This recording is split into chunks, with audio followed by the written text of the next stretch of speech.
Welcome to Tahreem Khan classes. अब तक हमने मैकेनिक्स में 3 टॉपिक पढ़ चुके। Displacement in straight line, displacement in cube and cuboid और डिस्प्लेसमेंट इन सर्कुलर पाथ। आज के इस लेक्चर में हम पढ़ेंगे कि डिस्प्लेसमेंट या शॉर्टेज डिस्टेंस हमको फाइंड आउट करना हो कब, जब कोई बॉडी का शेप सिलेंडरिकल हो, सिलेंडर दिया हो। सिलेंडर आपने देखा होगा, एक फेस इसका जो अपर होता है ये सर्कुलर होता है और बॉटम भी इसका सर्कुलर होता है। अगर हम इसको कट करें कहां से, कहीं से भी आप इसको ऐसे कट करके और क्या करें, हम सीधा करें तो ये एक रेक्टेंगल के फॉर्म का होगा। अगर हमको कटिंग नहीं आती, सिलेंडर की कटिंग नहीं आती, क्यूब और क्यूबॉइड की कटिंग नहीं आती कि हम उसको कट करेंगे और कट करेंगे तो कैसे ये किस शेप का बनेगा, तो हम शॉर्टेज डिस्टेंस फाइंड आउट नहीं कर पाएंगे। देखो, जब हमने इसको कट किया, कहीं से भी आप कट मारे, यहां से नहीं, आप ऐसे कट मारेंगे और कट मार के इसको क्या करें, सीधा करें, तो ये एक रेक्टेंगल के फॉर्म का होगा। अब बात ये आती है कि ये कितना होगा। मान लो इसकी हाइट h है तो एक साइड, ये वाली साइड इसकी h होगी और जिसको आपने कट करके अनफोल्ड किया है वो ये वाली साइड होगी। ठीक, अगर मान लो कोई इंसेक्ट है यहां बैठा हुआ है, ए पे बैठा हुआ है, बी पे जाना चाह रहा है, तो अगर हम यहां से कट करके फोल्ड करेंगे तो ए वाला साइड देखो यहां होगा और बी वाला साइड कहां होगा, इधर होगा। इतनी बात हमारी समझ में आ गई अगर, तो हम शॉर्टेज डिस्टेंस सिलेंडर में फाइंड आउट कर लेंगे। अगर थोड़ी मोड़ी कंफ्यूजन अगर आपको है, अगर थोड़ी मोड़ी आपको कंफ्यूजन है तो अगली स्लाइड में आपका वो कंफ्यूजन दूर हो जाएगा। इसमें क्वेश्चन को आप पढ़ें, कह क्या रहा है, कह रहा है a spider want to go from A to B. A कहां है, यहां है, और बी कहां है, यहां है। ए से बी तक जाना चाहता है, किस तरह जाना चाहता है, सच दैट डायरेक्टली। अगर वो डायरेक्टली ए से बी तक आएगा तो ऐसे सीधा चला आएगा। ठीक, सेकंड क्या कह रहा है, completing one spiral revolution. One spiral revolution मतलब ऐसे चले और इसके पीछे घूम करके एक चक्कर लगा के यहां पहुंचे। दो तरह को जाना चाह रहा है।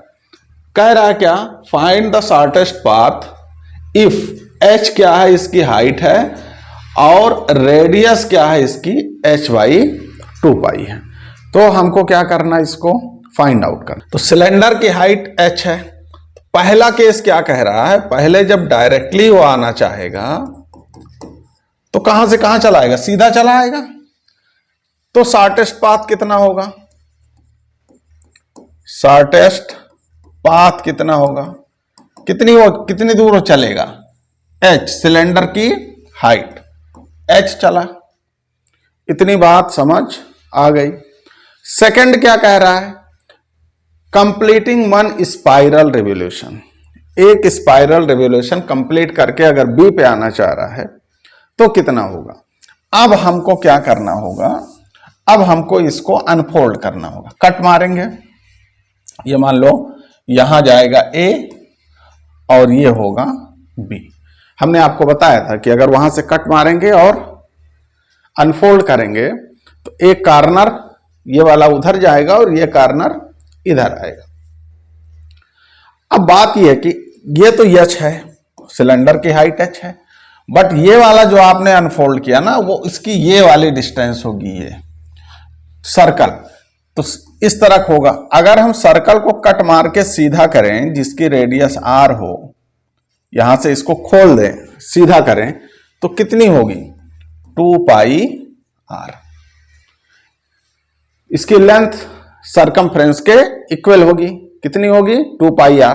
तो अब मान लो इसकी रेडियस r है सिलेंडर की, तो ये वाली साइड हो गई 2πr, और आपको r दिया है 2πr दिया है h/2π। तो देखो 2 से कैंसिल हो गया, कितना बना, h। मतलब ये वाली साइड भी आपको कितनी मिल गई, h मिल गई। अब शॉर्टेस्ट पाथ इसका क्या होगा जब एक रिवोल्यूशन करेगा, तो ये डायगोनल। अब ये बना राइट एंगल ट्रायंगल, तो राइट एंगल ट्रायंगल में ए बी किसके इक्वल होता है, अंडर रूट दोनों साइड का अलग अलग स्क्वायर करके ऐड कर दें, कितना बना h√2। ये बहुत टिपिकल क्वेश्चन आपको लगता है, लेकिन अगर आपको सिलेंडर की कटिंग आती है तो ये बहुत, अब उसमें क्या था, स्पाइरल करके आना था उसको आउटसाइड से या इनसाइड से ही स्पाइरल करके आए, तब भी आपको। इसमें आप देखें इस क्वेश्चन में कह रहा a fly is sitting on the upper rim of cylindrical jar of radius 14 centimetre. Upper rim मतलब यहां बैठा हुआ है, रेडियस कितनी है इसकी 14 सेंटीमीटर, 14 mm है, ठीक। हाइट कितनी इसकी है 96 है।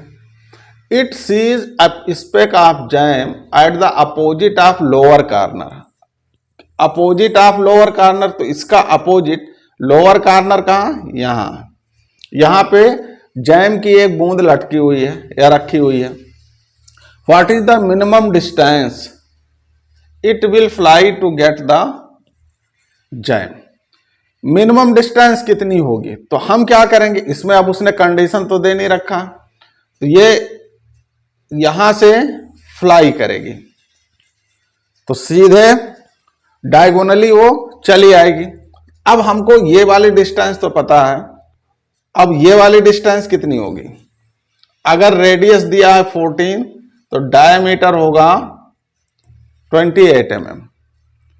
तो ए भी हम निकाल सकते हैं, कैसे, पाइथागोरस प्रमेय से। तो पाइथागोरस प्रमेय से निकालें,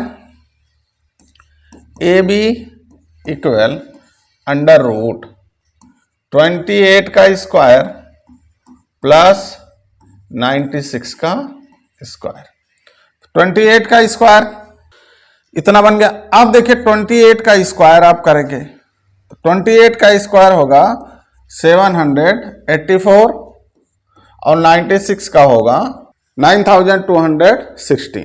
इनको आप ऐड करें, इनको आप ऐड करेंगे तो कितना बना, 6 4 10 और 8 1 9 1 10, 7 2 9 1 10 और 9 1 10, 10,000। 10,000 का स्क्वायर रूट आप लेंगे तो आएगा 100 mm। अगर वो फ्लाई करके जाना चाह रहा है तो 100 mm उसकी शॉर्टेस्ट डिस्टेंस होगी। अब इसी में अगर वो ये कह देता कि वो इनसाइड स्पाइरल करके जाए, कैसा करके जाए, इसको रेंग के जाना है, क्रॉल करके जाना है, तो फिर ऐसे आएगा, ये क्रॉल करके जाना है तो फिर ऐसे आना चाहिए। तो अभी दूसरे क्वेश्चन में भी ये वाला प्रॉब्लम है जिसको हम सॉर्ट आउट करेंगे। इसमें कह रहा है spider sitting on the top rim of cylindrical jar of radius 14 mm, यहां पे बैठा हुआ एंड हाइट 33 mm। हाइट कितनी है 33 mm। It sees a speck of jam at the opposite of lower corner of jar. What is the minimum distance it will crawl to get the jam. यहां पे है, यहां से यह आना चाह रहा है, कैसे आएगा, देखो अब इसमें कुछ दिया नहीं है उसने ना कि कितना स्पाइरल रोटेशन करना, तो यह ऐसे ऐसे ऐसे ऐसे ऐसे ऐसे ऐसे ऐसे क्रॉल करके आएगा, ठीक। तो अगर हम इसको ओपन करें तो देखो ये वाली डिस्टेंस उसने कवर की, हाफ ये वाली कवर की है, ठीक है। तो अगर हम इसको ओपन करें तो यह इस तरह बनेगा, कट करके ओपन करें, यह है पॉइंट आप मान ले ए और यह है आपका बी, इसको हम मान लेते हैं ए और इसको मान लेते हैं बी, ठीक। तो यहां से यहां आया, ये हुई इसकी शॉर्टेस्ट डिस्टेंस। अब देखो हाइट कितनी दी है 33 mm। अब हमको अगर ये वाली डिस्टेंस मिल जाए तो हमारा काम बन जाएगा। तो ये वाली डिस्टेंस कितनी होगी, ये वाली डिस्टेंस या इतनी होगी, मतलब हाफ सरकमफ्रेंस चलेगा। वो कितना चलेगा, हाफ सरकमफ्रेंस। तो पूरा सरकमफ्रेंस होता है 2 पाई आर, तो हाफ कितना होगा पाई आर। पाई की वैल्यू है 22/7 और आर की वैल्यू है 14। तो ये बना आपका 44। अब हमको ए बी मिल जाएगा, ये 44 है, तो ए बी पाइथागोरस प्रमेय से हमको मिल जाएगा। कितना आ गया? 33 का होल स्क्वायर प्लस 44 का होल स्क्वायर। इसको जब आप सॉल्व करेंगे तो आएगा 55 mm। स्क्वायर कर लेना, दोनों का ऐड कर लेना, तो आंसर कितना आ जाएगा? 55 mm। तो एक चीज हमारी क्या समझ में आई कि अगर वो क्रॉल करके आएगा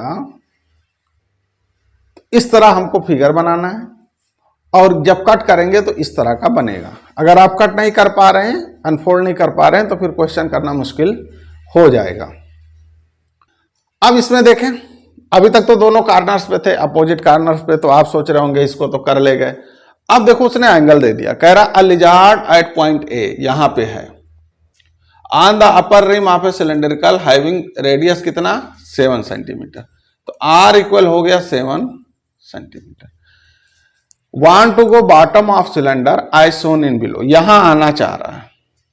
लिजार्ड कहां आना चाह रही? यहां है, और यहां आना चाह रही है। What is the shortest path? तो शॉर्टेस्ट पाथ इसका क्या होगा? ये वाला होगा, ये शॉर्टेस्ट पाथ होगा। अब हमको इसको कट करना है, तो कट जब आप करेंगे उससे पहले हमको ये वाली डिस्टेंस पता होनी चाहिए, ये वाली डिस्टेंस। तो ये वाली डिस्टेंस हम कैसे पता करेंगे? आप सर्कल के देखो, ये इस तरह का बना, अगर हम अपर सिलेंडर को कट कर लें, ये कितना? ये है 30। इसको हम दो तरह से फाइंड आउट कर सकते हैं। पहला तरीका क्या है कि आर्क इक्वल, मतलब ये इतनी डिस्टेंस रेडियस मल्टीप्लाई एंगल, लेकिन एंगल किस में होना चाहिए? रेडियन में। तो ये बना, इसको रेडियन बना लो बाई 30, कितना बना? 6। तो ये हो गया पाई आर बाई 6। आर की वैल्यू कितनी? 7। तो वैल्यू सबके पुट कर दो, 7 7 से कैंसिल आउट हो गया, ये हो गया 3, ये हो गया 11। तो ये बना 11 बाई 3। कौन सी डिस्टेंस? ये इतनी डिस्टेंस हमको 11 बाई 3 मिल गया। चाहे आप ऐसे फाइंड आउट कर लें या इसी को दूसरी तरह फाइंड आउट कर लेंगे। देखो पूरा कितना होता? पूरा सरकमफ्रेंस होता है 2 पाई आर। तो इतना कितना होगा? आपने लिखा होगा थीटा बाई 360। तो 2 पाई आर, थीटा कितना? 30 डिग्री डिवाइडेड बाई 360, कितना बना आपका? कैंसिल आउट करेंगे, 0 कट गया, ये 12 बना, और ये बना 6। तो कितना आ गया? पाई आर बाई 6। देखिए यही चीज आई जो यहां आई थी। तो चाहे आप ऐसे फाइंड आउट कर लें और चाहे दूसरी तरह फाइंड आउट कर लें। तो अब हमको मिला क्या? हमको कौन सी डिस्टेंस मिल गई? हमको डिस्टेंस हमको मिली ये वाली डिस्टेंस। कितनी? इसको मान लेते हैं हम AC। हमको AC कितनी मिल गई? 11 बाई 3 cm। ठीक, हाइट इसकी दी हुई है, ये हाइट इसकी मान लेते हैं हम 10 सेंटीमीटर। हाइट नहीं दी हुई है तो हाइट हम मान लेते हैं 10 सेंटीमीटर। तो H कितना हो गया? हो गया 10 सेंटीमीटर। तो शॉर्टेस्ट पाथ AB किसके इक्वल होगा? यहां से आप देखें, ऐसे मिलाएंगे तो ये इस तरह बनेगा। अगर हम इसको कट करके देखें तो ये इस तरह बनेगा। यह है C, यह है B, यह है A। ये डिस्टेंस आपकी 11 बाई 13, ये है आपका 10। तो ये पाइथागोरस प्रमेय का यूज करके आप निकाल सकते हैं। बना 11 बाई 3 का होल स्क्वायर प्लस 10 का होल स्क्वायर, इसी का स्क्वायर करके हमको ऐड कर लेना है। 11 का स्क्वायर 121, 3 का 9, और ये हो गया आपका 100। फ्रैक्शन अगर आपको आता है तो ये बना आपका 900 बाई 9। आगे आप चलें तो ये बना आपका 1021 डिवाइडेड बाई 9 सेंटीमीटर। आप चाहें तो इसका स्क्वायर रूट ले लें, स्क्वायर रूट लेके कैलकुलेट करके आप निकाल सकते हैं। तो ये वाला भी हमने सीख लिया जब किसी एंगल पे दिया। अब कहीं भी वो हो, कहीं भी याद दिया हो, यहां दिया हो, यहां दिया हो, यहां कहीं भी दिया हो, तो आप वो वाली डिस्टेंस, ये जहां दिया हो, जहां जाना चाह रहा, उसके बीच का ये कर्व डिस्टेंस आप फाइंड आउट करके शॉर्टेस्ट डिस्टेंस फाइंड आउट कर सकते हैं। कह रहा an ant start from top rim of cylinder section of a pipe and reaches a point directly below its starting point. अगर यहां से स्टार्ट करती है, क्या कह रहा है, cylinder pipe and reaches a point directly below it starting point. अगर मान लो यहां है तो यहां से सीधा नीचे डायरेक्टली बिलो ये हो गया। आप यहां से भी इसको बना सकते हैं, तो यहां आएगी, यहां से होगा तो यहां आएगा, ठीक है। After making 3 complete revolution around the pipe, यहां आने से पहले वो क्या करती है, यहां आती है कैसे, इसके स्पाइरल रेवोल्यूशन करते हुए, ठीक, समझ आया। कितना करती है, 2। तो एक ऐसे करके यहां आई, फिर घूम के यहां आई, फिर घूम के यहां आई, तो उसने 3 रेवोल्यूशन किया। कितना किया, 3 किया, तब वो पहुंची। डिस्टेंस ट्रेवल्ड बाय आंट, कितना डिस्टेंस वो ट्रेवल करेगी। अब इसमें शॉर्टेस्ट पाथ नहीं पूछ रहा, वो पूछ रहा है कितना डिस्टेंस उसने ट्रेवल किया। तो देखो इसको हम 2 तरह से समझ सकते हैं। पहला तरीका क्या है कि एक टर्न में वो कितना डिस्टेंस ट्रेवल करेगी, 2 पाई आर। 2 पाई आर कितना दिया है, 3 बाई पाई, पाई पाई से कैंसिल हो गया, कितना आया, 6। एक टर्न में वो 6 ट्रेवल करेगी हॉरिजॉन्टल, और कुछ नीचे भी आएगी। मान लो ये इतना नीचे आई, अब कितना नीचे आएगी देखो, हाँ हाइट इसकी दी है 24, हाइट कितनी दी है 24, तो 24 को 3 पार्ट्स में डिवाइड करेंगे आप, तो 8, 8 और 8। मतलब क्या हुआ कि वो सिलेंडर पे स्पाइरल रोटेशन भी करेगी और नीचे भी आएगी। तो 6 डिस्टेंस स्पाइरल उसने कवर किया और 8 डिस्टेंस डाउनवर्ड कवर किया। तो अब टोटल कितना हो गया, अब देखो यहां से अगर हम देखें तो यहां से ये वाली डिस्टेंस इसने कवर की, तो ये 8 है और ये 6 है, तो ये कितना होगा, 10 होगा। 10 कैसे आया, पाइथागोरस प्रमेय से आप देखें 8 का स्क्वायर 64, 6 का स्क्वायर 36, ये हो गया आपका 100। 100 का स्क्वायर रूट कितना हो गया, 10 हो गया। समझ आया। तो 10 एक रोटेशन में 10, तो दूसरे रोटेशन में वो भी 10, और तीसरे में वो भी 10 करेगी। तो टोटल कितना डिस्टेंस कवर की, 10 प्लस 10 प्लस 10, कितना आ गया, 30। देखो कौन सा ऑप्शन सही है, ये वाला सही है। कौन सा ऑप्शन सही, 30 सेंटीमीटर करेगी। सेकंड वे इसका क्या हो सकता है, सेकंड वे इसका ये है, जैसे आप अभी तक करते आए हैं, इसको आप अनफोल्ड कर दीजिए। क्या कर देंगे, अनफोल्ड कर देंगे, ठीक। हाइट कितनी है इसकी, 24। अच्छा, एक रेवोल्यूशन में, एक चक्कर में वो कितना तय करेगी, 6। तो 3 रोटेशन में कितना, 18। ये आपका होगा डिस्टेंस, या यूं कह ले शॉर्टेस्ट पाथ। अब इसको निकालने के लिए क्या करेंगे आप, पाइथागोरस का यूज आप करें। ये बना 24 का स्क्वायर और प्लस 18 का स्क्वायर, इनको स्क्वायर करके आप ऐड करें। 24 का स्क्वायर प्लस 18 का स्क्वायर, अब 24 का स्क्वायर करोगे तो आएगा 576, और ये बना 324। दोनों को ऐड करो तो आएगा 900 का स्क्वायर रूट लोगे आएगा 30। तो कैसे भी आप प्रॉब्लम को समझें, कैसे भी आप प्रॉब्लम को सॉल्व करें, जैसी आपकी मर्जी हो, बट आपको कॉन्सेप्ट आना चाहिए कि कॉन्सेप्ट क्या कह रहा है। तो शॉर्टेज डिस्टेंस और डिस्प्लेसमेंट में 4 शेप हम पढ़ चुके, straight line, circular path, cube and cuboid और सिलेंड्रिकल शेप में शॉर्टेस्ट पाथ कैसे हम फाइंड आउट करते हैं। ये बहुत ही इंपॉर्टेंट टॉपिक था जो आज कंप्लीट हो गया। ये लेक्चर या ये पूरा सेशन आपको कैसा लगा नीचे कमेंट करके जरूर बताएं। और अगर आप चैनल पे नए हैं तो चैनल को सब्सक्राइब करें, वीडियो को लाइक करें, शेयर करें, ताकि शिक्षा की एक अलग एक ज्योति जगाई जा सके, उन बच्चों तक शिक्षा पहुंचाई जा सके जो महंगे कोचिंग्स को अफोर्ड नहीं कर पा रहे हैं। आप हमारे साथ जुड़ें, हमारा साथ दें। Thank you for joining us.